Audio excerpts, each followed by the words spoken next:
Saat ini, saya sedang bekerja di SD Negeri Sumber Arong yang dikepalai oleh kepala sekolah yang masih muda dan berkompetensi, yaitu Bapak Muhammad Jainuri. Dan saya kali ini akan mewawancarai beliau terkait kepemimpinan di SD Negeri Sumber Arong, terfokus pada pengambilan keputusan dan memperhatikan nilai-nilai kebajikan. Selamat menyaksikan.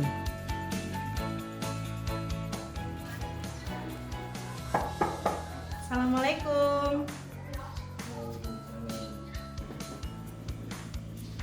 Assalamualaikum warahmatullahi wabarakatuh. Waalaikumsalam warahmatullahi wabarakatuh. Baik, Bapak.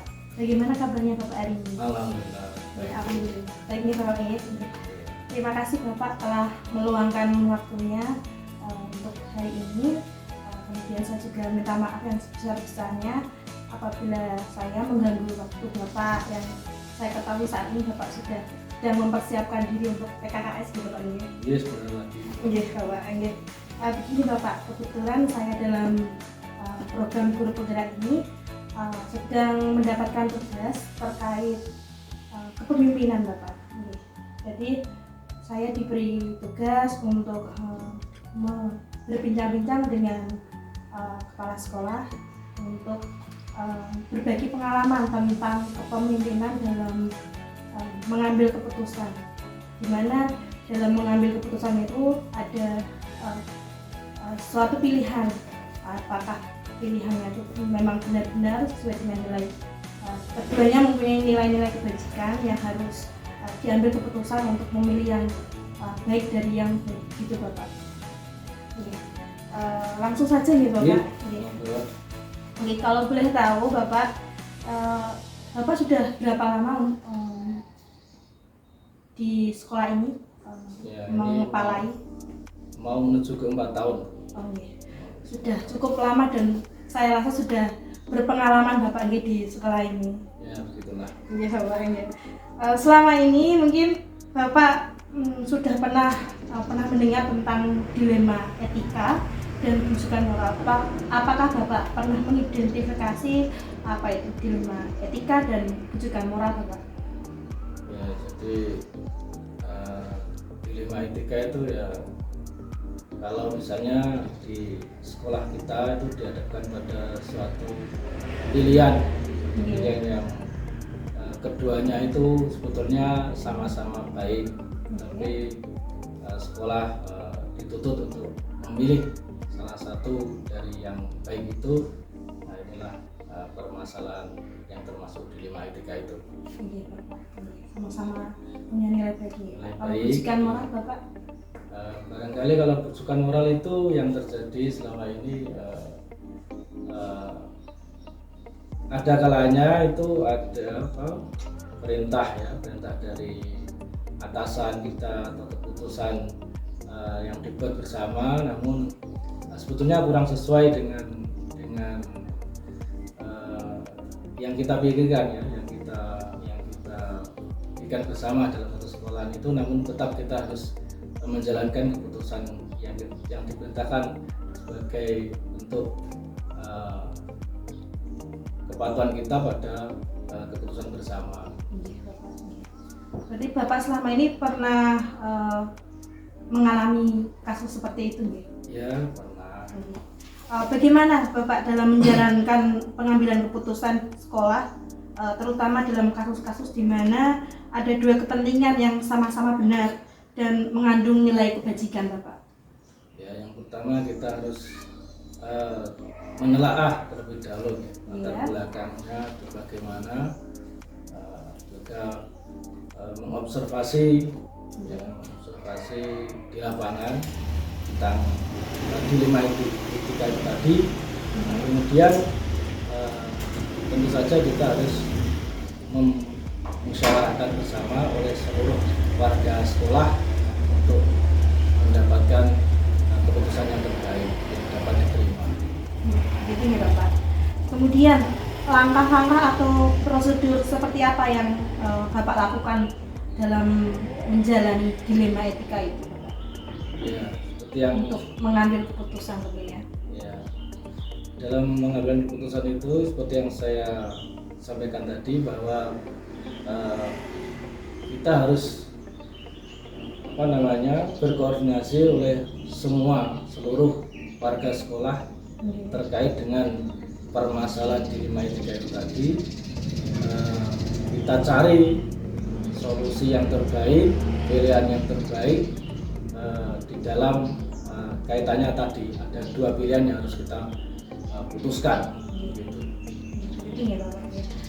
Kemudian hal-hal apa saja yang selama ini Bapak anggap efektif untuk pengambilan keputusan pada kasus-kasus dilema etika yang pernah Bapak alami?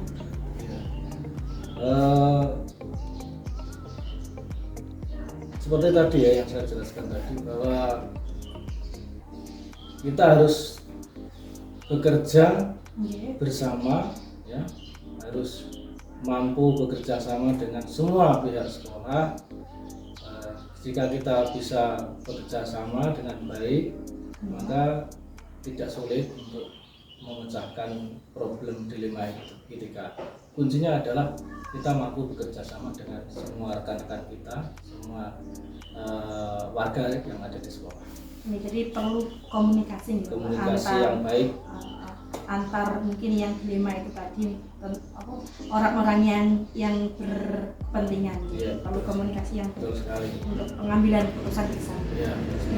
Kemudian Bapak, hal-hal apa saja yang selama ini yang merupakan tantangan dalam pengambilan keputusan pada kasus-kasus dilema etika yang pernah Bapak alami? Ya, tantangannya adalah tentu saja dalam sebuah keputusan itu ada pro dan ada yang kontra. Nah, itu tantangannya adalah bagaimana kita sebagai seorang pemimpin itu bisa menyatukan semua warga sekolah, semua rekan kita, agar walaupun berbeda pendapat namun tetap bisa menerima dengan baik, tetap solid di dalam satu tim. Selama ini mungkin Anda pernah memiliki apakah Bapak punya sebuah jadwal tertentu dalam sebuah keputusan dalam mengalami dilema etika, atau apakah Bapak pernah menyelesaikan langsung di tempat dalam menjalani dilema etika itu? Ya, jadi sebetulnya tidak ada jadwalan khusus untuk penanganan kasus-kasus dilema etika itu, tapi memang kasus itu kan munculnya insidental ya, jadi tidak bisa kita prediksi sebelumnya. Namun pada dasarnya atau intinya setiap permasalahan, khususnya misalnya dilema etika ini, setiap ada permasalahan maka harus segera kita selesaikan, jangan menunggu berlarut-larut, namun harus sesegera mungkin untuk kita selesaikan. Itu kuncinya. Adakah seseorang atau faktor-faktor apa yang selama ini mempermudah atau membantu Bapak dalam pengambilan keputusan dalam kasus-kasus dilema etika yang pernah Bapak alami dalam kepemimpinan Bapak di sekolah ini? Ya, alhamdulillah lingkungan kami yaitu DSD Sumber Arum ini bisa saya katakan sangat kondusif ya. Jadi antar warga sekolah, baik kepala sekolah maupun guru dan tendik itu semuanya saling menghormati, saling rukun, ya, saling mengasihi. Jadi seperti keluarga sendiri. Jadi semuanya kita keluarga. Jadi apabila ada kasus-kasus semacam dilema etika itu dengan kondisi iklim yang seperti ini, ya, jadi sangat membantu sekali, atau tidak sulit lah untuk menemukan solusi dalam penanganan kasus dilema etika itu tadi. Dari semua hal yang kita bicarakan tadi, pembelajaran apa yang Bapak petik selama dari pengalaman Bapak itu untuk dalam mengambil keputusan Bapak? Ya, pelajaran yang dapat diambil adalah ya, barangkali ya, kita itu sadar betul bahwa kita adalah makhluk sosial yang harus saling berhubungan, saling membutuhkan satu sama lain. Termasuk dalam bekerja ini harus satu sama lain harus saling mendukung, tidak bisa bekerja sendirian. Nah, termasuk tadi dalam penanganan di Lima Etika itu, kalau kita memang sama-sama mendukung, ya, sama-sama mendukung, sama-sama mencari yang terbaik, maka akan mempermudah untuk penyelesaian kasus-kasus di Lima Etika. Intinya harus saling bersatu, ya, harus saling bersatu dalam di sekolah. Jadi perlu adanya komunikasi, terus kerjasama supaya tujuan sekolah juga dapat tercapai, gitu nih Pak. Iya, betul sekali. Iya Bapak, terima kasih atas waktunya. Saya terus terang sebenarnya bermanfaat sekali berbincang-bincang dengan Bapak hari ini. Saya mau terima kasih yang sebesar-besarnya Bapak. Terima Bapak. Wawancara kedua saya bersama Budian. Beliau adalah guru penggerak angkatan 7 dari Kecamatan Jakenan, Kabupaten Pati. Beliau memimpin di SD Negeri Sidomulyo 03. Banyak perubahan positif yang terjadi di sekolah yang beliau pimpin saat ini, sehingga menggugah saya untuk mewawancarai beliau terkait kepemimpinan beliau dalam pengambilan keputusan terkait dilema etika dan bujukan moral.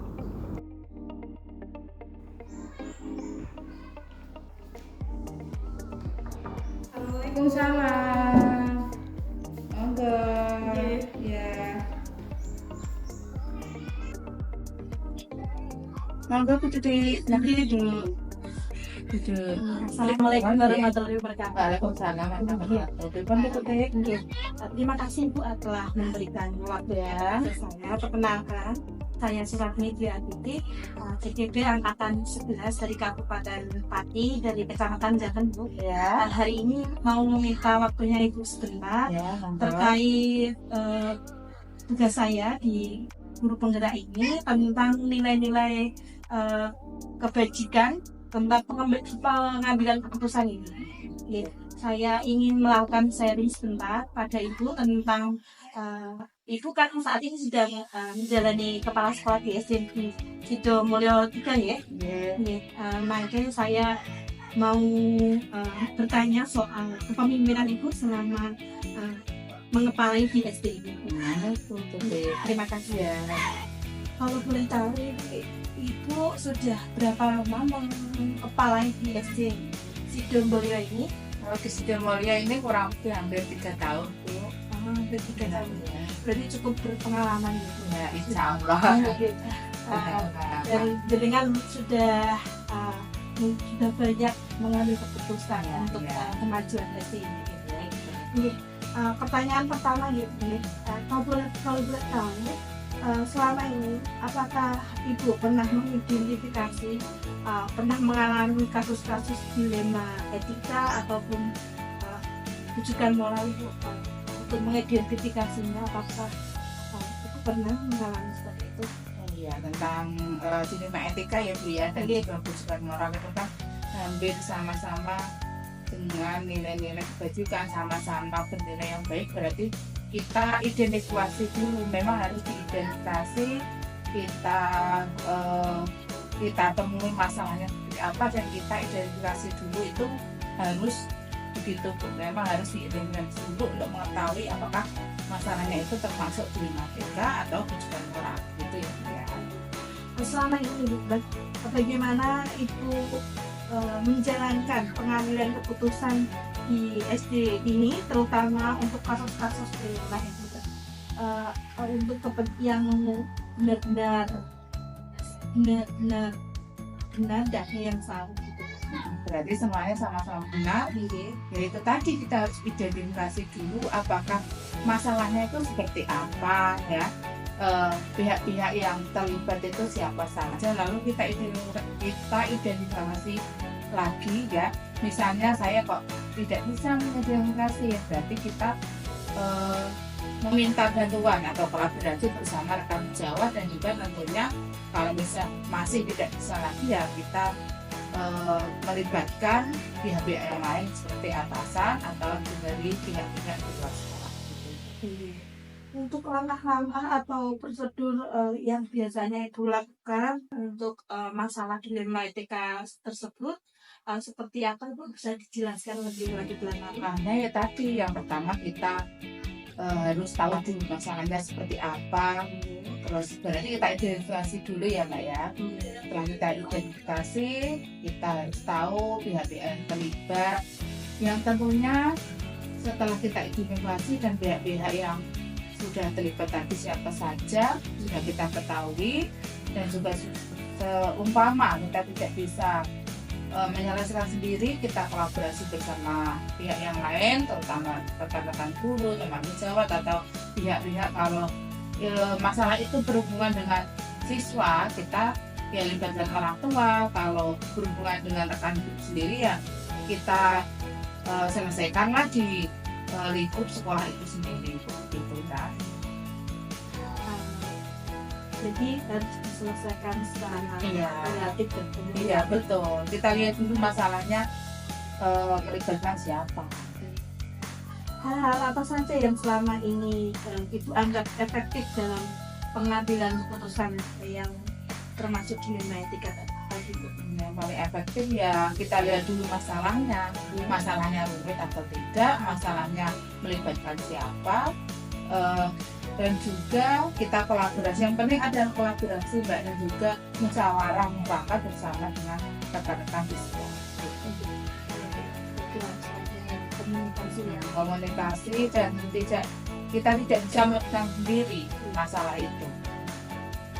Kemudian Ibu, hal-hal apa saja yang apakah yang menjadi tantangan dalam pengambilan keputusan pada kasus-kasus dilema etika? Menjadi tantangan itu tuh yang seperti apa? Tantangannya ya tergantung masalahnya. Kalau tantangan misalnya dilema etika kok sama-sama, wah saya bingung ini masalahnya seperti apa. Misalnya kok terhadap masalah di sekolah, misalnya seorang guru, misalnya guru senior ya, atau masalah di dalam lingkup keluarga guru kok bawa-bawa di masalah di sekolah, itu sangat bertentangan, karena saya tidak bisa kan harus mencampuri urusan guru itu, misalnya seperti itu tantangannya. Misalnya yang berhubungan dengan personal guru itu sangat menantang bagi saya, karena kalau itu campur bagaimana, kalau diselesaikan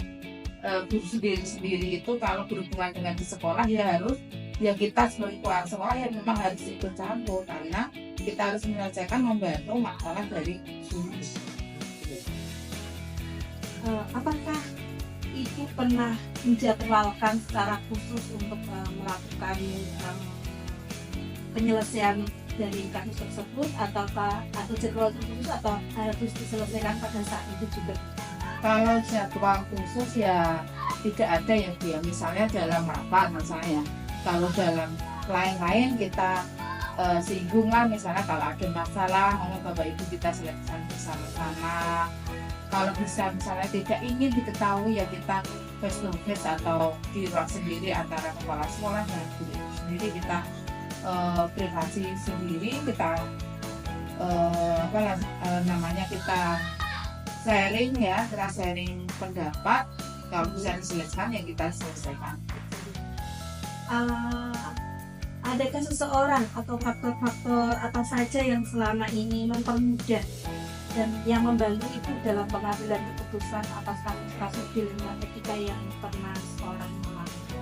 Kalau terutama ya Mbak ya, kalau di masalah siswa ya kita bersama-sama, karena kalau saya sendiri kan tidak tahu tentang siswa itu ya, karena guru-guru yang tahu tentang masalah atau di dalam kelas, di dalam pembelajaran itu Bapak Ibu guru yang bisa membantu saya berkolaborasi ya, membantu bersama, dan juga dibutuhkan komite dan juga orang tua siswa. Tentunya semua stakeholder di sekolah kita bersama-sama menyelesaikan masalah di sekolah gitu.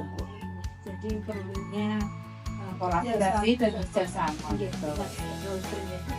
Dan semua hal yang telah Ibu sampaikan tadi, pembelajaran apa yang dapat Ibu petik dari pengalaman yang mengambil keputusan tadi? Pengambilan keputusan ya Mbak, terutama kita harus belajar dari pengalaman yang sudah kita laksanakan. Terutama saya di sini kan 3 tahun, itu banyak sekali masalah-masalah yang sudah saya alami, saya hadapi bersama Bapak Ibu guru di sekolah ini. Terutama adalah belajar dari pengalaman yang utama ya begitu. Terima kasih telah Nah, memberikan waktunya dan Ya. mohon maaf yang sudah ya tidak apa ya. Ya. Semoga sekolah yang Ibu pimpin semakin maju, semakin berprestasi. Iya, terima kasih Bu. Sukses selalu ya Bu ya. Analisis refleksi terhadap hasil wawancara. Hal-hal yang menarik dan pertanyaan yang mengganjal.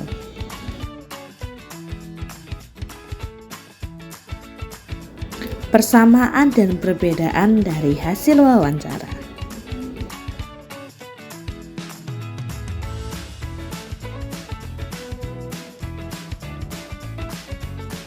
Rencana dan pengukuran efektivitas.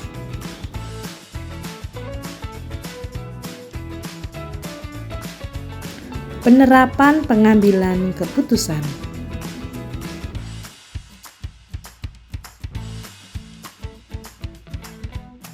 Checklist refleksi wawancara.